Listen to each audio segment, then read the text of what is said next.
Rob Thomas with Club and Resort Business, and welcome to another episode of the Club and Resort Talks podcast. Today's podcast is sponsored by Four Supply. For almost 80 years, Four Supply has been the leader in clubhouse and club supply industry. Founded in 1945, Four Supply began by operating out of a two-car garage on Chicago's northwest side. Almost 8 decades later, much has changed in the industry, but Four Supply remains a leader and innovator, still focused on being a one-stop shop for all of its customers. Learn more at foursupply.com. Now that we got that taken care of, let me introduce you to Phil Karen, our senior editor. Phil, how's it going? I'm doing well, Rob. How are you? Terrific. No complaints at all. What are Good. you seeing in the news this week? Well, kind of an interesting variety of stories this week to go over, I thought. One, we don't usually go with this, but this was interesting as we were just talking about, especially historically. Uh, Adventure Golf and Sports was hired by National Links Trust to rehabilitate the East Potomac Miniature Golf Course. And the East Potomac Mini Golf Course is the oldest continuously operating miniature golf course. And the course was recently restored to much of its original 1931 setting and is going to reopen this summer. The course is actually even listed in the National Register of Historic Places. So that's a feather in its cap, too. But the course itself, I guess National Links Trust was able to find a lot of images and news articles to help them, as I understand it, kind of restore the miniature golf course to the way it looked back there in the 1930s. There were a couple of holes they rerouted to restore the original flow of play. And the other thing I thought was neat here, Rob, was that they restored features on the course that included replicas of the White House and also Mount Vernon and the Capitol building, which all served as obstacles, which, by the way, I apologize. I think I forgot to mention this course is in Washington, D.C. So that's your connection there to D.C. and why that has that. So I thought that was neat. White House, Mount Vernon, Capitol building replicas serve as obstacles. National Links Trust working with Adventure Golf and Sports to make this happen. And I'm sure a lot of folks of all ages will enjoy that course this summer. Yeah, I think I read that it's the only miniature golf course in DC. Now, DC is not a massive expanse of land, but I mean, a mini golf course being renovated in Myrtle Beach or Hilton Head, not a lot of news because there's one on every corner, right? I mean, that's just big, big, big. But I just played one at Nemacolin in Farmington, PA, which that's the cover feature for our August issue. Not the miniature golf, the resort itself. And I think Horseshoe Bay also has a miniature golf course there, wrapped around a bar on the property, so people can sip and putt all the way around, listen to music, have a good time even at night. So miniature golf is something that's we're talking about putting courses at some of these clubs. Miniature golf is certainly something that doesn't take up a lot of space, can be enjoyed by anybody in the family, young or old, golfer or not. It's something to think about. And I love the contrast of the black and white picture from many, many, many years ago and the updated one that we posted on the website. So take a look at that, clubandresortbusiness.com. Yeah, absolutely. I agree with you. I think that's always interesting to look at and compare what was there in the past to what they've done to now. And I think that's kind of a neat project to try to. I always enjoy things where you're trying to restore, I don't know, any kind of a building or a place to its original, to how it was seen by people who lived back earlier, 30s or 40s. It's kind of neat, kind of like going to a time machine. And I'm sure a lot of people will enjoy the different features it has, sort of the unique aspects of it that kind of, say that it's in Washington, D.C. So neat stuff there in our nation's capital. Moving over now to actually my home state of Michigan. The new clubhouse at Oakland Hills Country Club is taking shape. As you know, and folks who follow clubandresortbusiness.com, Rob, know that we followed the story that involved the clubhouse there very closely. Unfortunately, about 2.5 years ago, the clubhouse at Oakland Hills in Oakland Hills Country Club in Bloomfield Hills, Michigan, was destroyed by a fire. And since then, there's been a lot of work to restore it.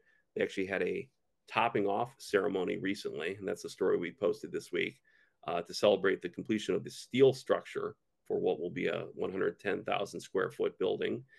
And the cool thing was too, of course, is that the timing of that topping out ceremony that they hosted coincided with the club hosting the U.S. Junior Amateur Championship, which, as everybody in the golf world knows, was attended by one Tiger Woods, watching his son Charlie compete in the tournament. I believe as we're recording this, the tournament's now just wrapping up in its match play stages. But great to see the topping out ceremony happening. I know the clubhouse itself is still not going to be completely done until spring of 2026, but it's great to see all the great progress that's been made since that unfortunate fire that happened a couple years ago. Yeah, it's a massive structure with a lot going on, obviously. So it is taking some time, and they're doing it correctly. I know they saved a lot of back we wrote articles about it, a feature, I believe, too. They saved a lot of the historical artifacts from the club, and unfortunately, I think Charlie Woods did not make the match play portion. He had a couple of tough rounds, 82 and 80, which you and I would certainly take at a very tough golf course like that. It's not going to cut it for some of the best young golfers in the world. I think this is an international, even though it's the U.S. Junior. I think we have people from China coming over, Korea playing in this thing. So it's some tough competition, and Charlie was up against it this time around. But looking forward to eventually getting up to Detroit. It's not very far, or Bloomfield, whatever it's Detroit area. Let's call it that. Right. You know, your family's still up there. I wouldn't mind getting up there and seeing my cousin Sherry, and make an excuse to go see the updated clubhouse in 2026 when it's unveiled. It's going to be spectacular. Yeah, should be excellent. And Oakland Hills, of course, has hosted 6 U.S. Opens in the past, 3 PGA Championships.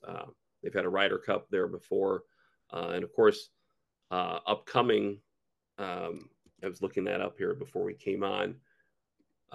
We can look forward to 2 more U.S. Opens coming up here, and 2 U.S. Women's Opens coming up. In fact, the U.S. Women's Open in 2031 is the next major sort of USGA sanctioned tournament that they're going to be hosting. So we'll look forward to that. Moving now down just a little south of Michigan to Ohio, where we are here now. The Ridgewood Golf Course in Parma, Ohio, is poised for a big upgrade. They're going to upgrade or construct a new clubhouse and event center that's going to start here in August. Representatives from Albert Higley Company, they announced at a meeting recently that they're going to break ground on a $12.3 million project in the early part of August.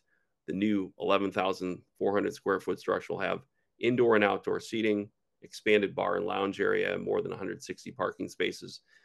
They're planning to have a modern, comprehensive facility that will enhance the course for a long time.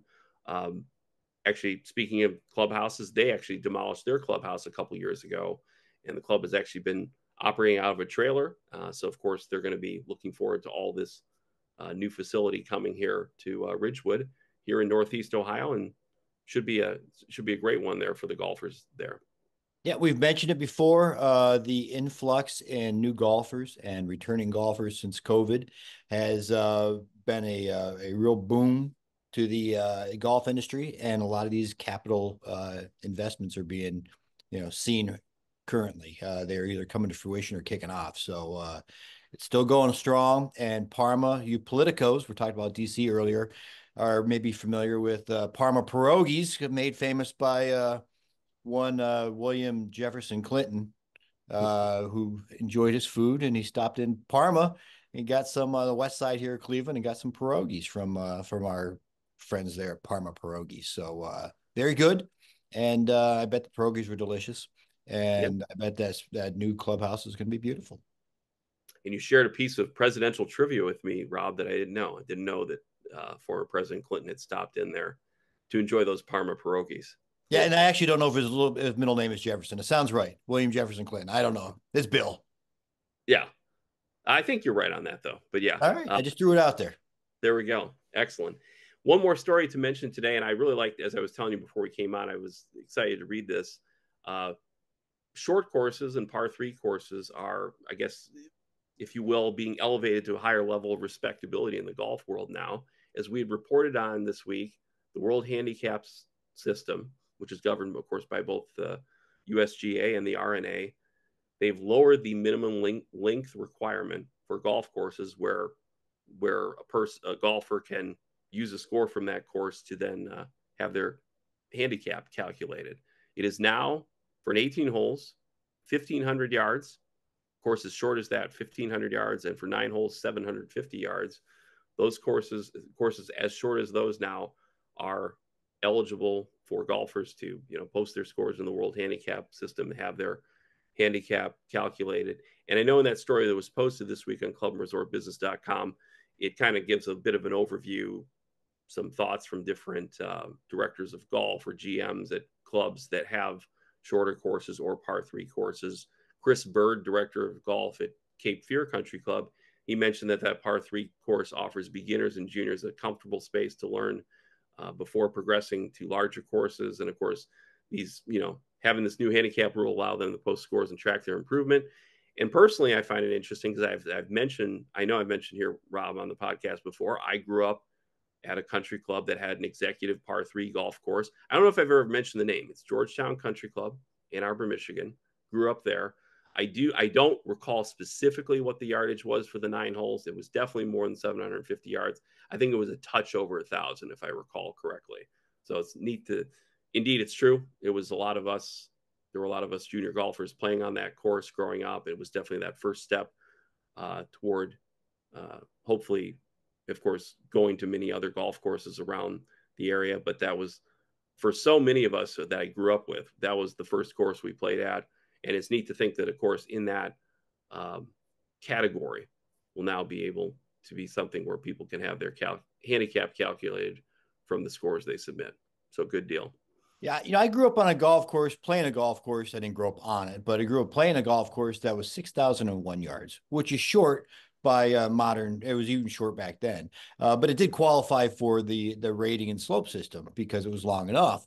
But this is fantastic news for short courses. And I think somewhere in the article, somebody had mentioned that this is it kind of like talks about skill as opposed to brute strength. For you and I to play a 7,200 yard golf course, we're kind of at a disadvantage because we're not the long hitters. It's not necessarily testing our skill, it's testing our distance, and our distance is not going to hold up to it. Whereas a short course, anybody can play, whether you're a big bomber or you're a young golfer out there, a senior citizen, whatever.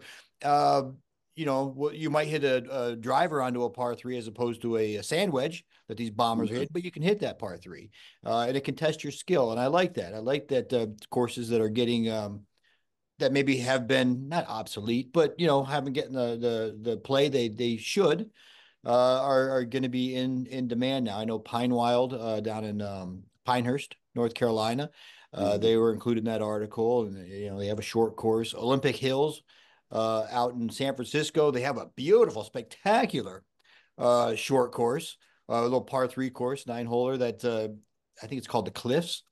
So that qualifies for the rating handicap system. It's great news all the way around. The Cradle at Pinehurst, so on and so forth. The Hay at Pebble Beach and other Tiger Woods high profile par 3 courses included. So good by the USGA and R&A on that one. Absolutely. And the other thing I was thinking about as you were mentioning all that, Rob, is that indeed those courses, they do deserve that respectability, because really, if you take away the tee shot element of it, it does. I even think back to that course I grew up playing. Really, it tests, I would argue, probably 80-85% of the components of playing golf otherwise, right? Not the long tee shots, but I think your approach shots are there. Obviously, plenty of chipping. I can tell you that course I grew up playing, lots of bunkers guarding those greens. So there might have been 100 yards to tee off to it, but it was definitely a test of, particularly of short game, but also I would say of approach shots and occasionally a pitch shot here and there. So it was an excellent test of skill. And I think it's nice to see the governing bodies of golf recognizing that those courses should be afforded a sort of a greater level of respectability and credibility, for sure. Yeah, I think if we step back and take a 10,000-foot view of golf industry as a whole, things are looking up. For sure. Whether it's obviously waiting lists for private clubs, course rounds played are up, but I think they're also doing a lot more for playability, family friendly, environmental sustainability. So much is good. I haven't seen a lot of bad news, and I love that. Before you came on board, before COVID, Joe Barks and I were reporting about this club is closing, this course is closing, whatever, over and over and over again. Yep. And I mean, it still happens, but few and far between. Right now, everything's looking up, and I hope, knock on wood, it continues to do so. I do too, and yeah, I agree. It's been a lot of great news for the golf industry for these past 4 or 5 years. Well, we've mentioned Tiger Woods twice. I'm going to mention him one more time. In our next interview, for hold on here, after our break, we have an interview with Christopher Parker, who's the new general manager at Cobbs Creek Golf Campus in West Philadelphia. I'm not going to reference the Fresh Prince here. I just did. But they are in the middle of a massive overhaul of the whole property. It's a big piece of property. I think it's 350 acres. They're going to have a TGR, Tiger Woods training center, and I think a short course by Tiger Woods. So there's a lot of stuff going on, as well as an 18-hole championship golf course that's going to test the best golfers, but also be playable for beginners and seniors and everybody in between. So stick around. It was an excellent interview with Christopher Parker. And I think it's a Troon. Troon is helping manage the whole thing. So thank you, Rob Myers, for introducing me to Chris. And hold on, and we'll show you right now. Hello, and welcome back to the Club Resort Talks podcast. I'm joined by Christopher Parker, General Manager of the Cobbs Creek Golf Campus in West Philadelphia, Pennsylvania. Chris, welcome to the podcast. Thanks for having me, Rob. Hey, Chris, I always think, every time I hear West Philadelphia, I think the Fresh Prince of Bel-Air, the song. So forgive me if I'm a little limerick here in the first couple of minutes. But if you could, please give us a little overview, a little 10,000-foot view of the Cobbs Creek Foundation and the golf campus. So yeah, it's going to be a really exciting time for us here in West Philly. The Cobbs Creek Foundation has partnered with the city in revitalizing the entire Cobbs Creek golf course. So with the campus, when it's finished, is going to have an 18-hole course and a 9-hole course designed by Gil Hanse and Jim Wagner. It's going to have a TGR Learning Lab that's the Tiger Woods Foundation is creating and developing. It's going to have a recreational space with the driving range and a pretty robust food and beverage operation. So real exciting time here. There'll be a short course designed by TGR as well. So lots going on here, lots of construction, lots of revitalization. It's just going to be a fun time here in West Philly. Anytime Tiger Woods attaches his name to a project, you got to love it. He's the GOAT. He is. So, for some of the people that are involved with this and some of the names attached to it, it's going to be done right. The foundation is focused on making this an accessible facility for the youth and the community. And it's going to be a really, really great thing for this area. Terrific. Hey, if you could, what drew you to this? I mean, you've got a background in the industry, obviously, but what drew you specifically to Cobbs Creek? Yeah, I mean, I'm the son of two educators. So, a big part of this was the education component. We're going to service some kids with some after school STEM programming through the TGR Foundation. And, the golf component of it is a big part of it as well. So I grew up on a golf course, been around golf my entire life. It's given me so much. So, to be a part of a historic restoration such for this place was something that just drew me to it instantly. I got excited about it, and I was happy to, be chosen and appointed to come help lead this place. It's a big property. I think 350 acres, everything, yep. Soup to nuts. What challenges do you see ahead of you? I mean, obviously you're probably facing challenges every day, but what do you see in the immediate future? Yeah, I mean, it's just getting through this construction phase is going to be tough. There's just a lot of moving parts going every day. But, we're confident things are going to happen, and, we'll get through it. It's, every day you come here, you walk on the property, you see a little bit of progress, and that just helps reassure you. Yeah. Okay. So I hate to start with the downside. Let's go right to the upside. What excites you the most about not only your role as general manager, but the Cobbs Creek Golf Campus as a whole? Exciting. I mean, it's hard to not get excited about everything that's going on here. I mean, like I said, the educational component's a big part for me, so I'm excited to get that going. Timeline wise, it looks like early 25, the TGR Lab will open, so we'll start that programming in conjunction with them. And then once the golf course gets going and rocking, it's just going to be fun to be here and walk the range and get a lot of kids out here and get them exposed to golf. And there's just a lot of people in general. I mean, there's adults that live within steps of here that may have thought about playing golf, but might be a little apprehensive about it. But this is going to be a place that we're going to welcome everyone. We're going to want any and everyone who wants to walk through the door or walk into the grounds to put a golf club in their hand and say, hey, you can learn a lot from this game. This game can give you a lot. And, it's just exposing people to it is going to be a big part of this and a lot of fun. So with community, you had mentioned the TGR Learning Lab. With the community, not just kids, what unique opportunities do you see with the TGR Lab? Well, I mean, it's just going to be a community hub in general, the property. So, outside of TGR, Troon, we're going to do a lot of programming to bring people into the game. We want people to feel comfortable with hosting events here or anything that they may want to. It's really going to be a community hub. So that's the big messaging is that, welcome to all and everyone can come here and do, host their events or pick up the game of golf or, whether it's tutoring or whatever it may be. We want this to be a welcoming environment. So again, with the welcoming part, the 18-hole golf course, the short course, short courses are fantastic and they're hot right now in the industry. Do you see the golf course, the redesign being not only challenging for a single-digit golfer, but also accessible to a beginner, a kid, maybe a senior, whatever the case may be? Well, that's the beautiful thing about it, right? The course is going to be challenging for, those single digit golfers that are looking for a championship test.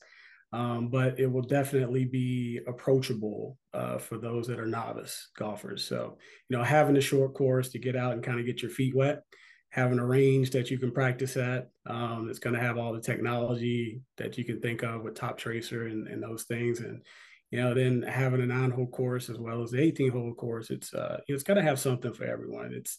You don't have to be scared to step out there. And for those that are more seasoned golfers, as I like to say, it'll definitely be a nice challenge for them as well. Very good. So I mentioned how short courses are big right now. Sustainability and environmental responsibility are also really big buzzwords in the industry. I believe there's some flood risk remediation taken care of or reduction, I suppose. What other environmental aspects of the golf course are you seeing, or the property as a whole? Yeah, I mean, we're exploring a lot of different options. Of course, the creek restoration is a big part of this project. This whole area was just subject to flooding, and was part of the reason why the club had to close. It was just in a state of disrepair. So, foundation's working to and working with us as well to work on restoring that and making this, a place that doesn't have to go through that as much anymore. So it's a big project, but environmental sensibility, sustainability, and just being sensitive to certain things is something that we're working hard on daily.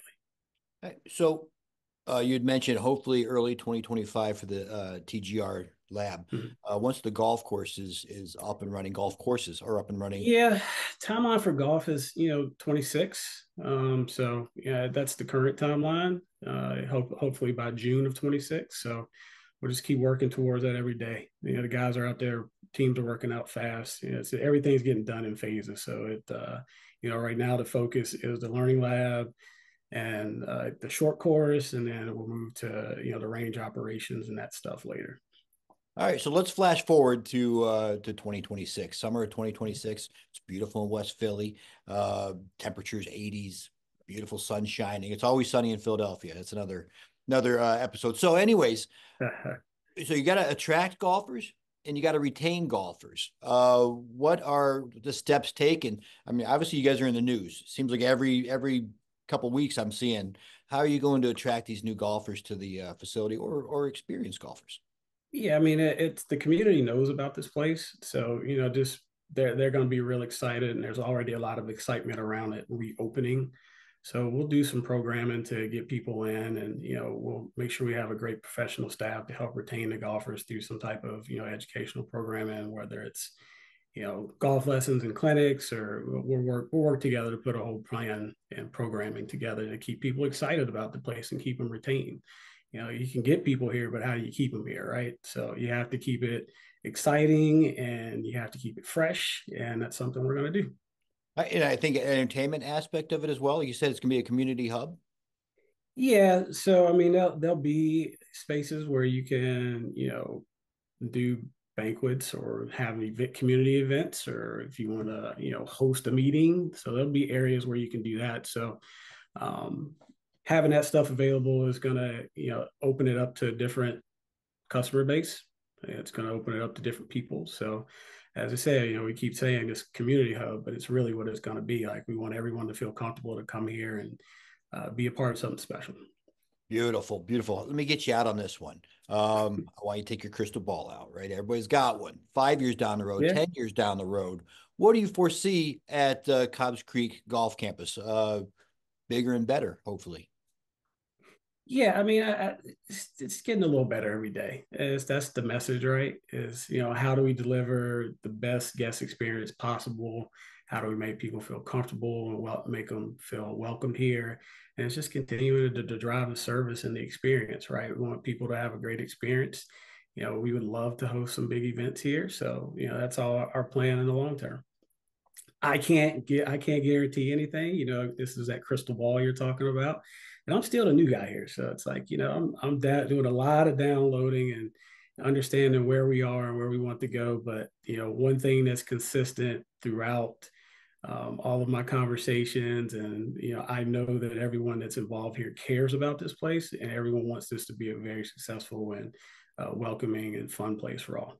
Yeah, man, you're just getting your sea legs under you, and I'm throwing you some Like, curveballs. You're asking me all kinds of stuff, man. I'm like, I don't know. I just got here. All right. Beautiful. I think you handled it very, very well. Chris, thank you very much for your time, and please keep us posted. Yeah, definitely. Thanks for having me on. Look forward to talking with you later, and hope you have a great rest of your week.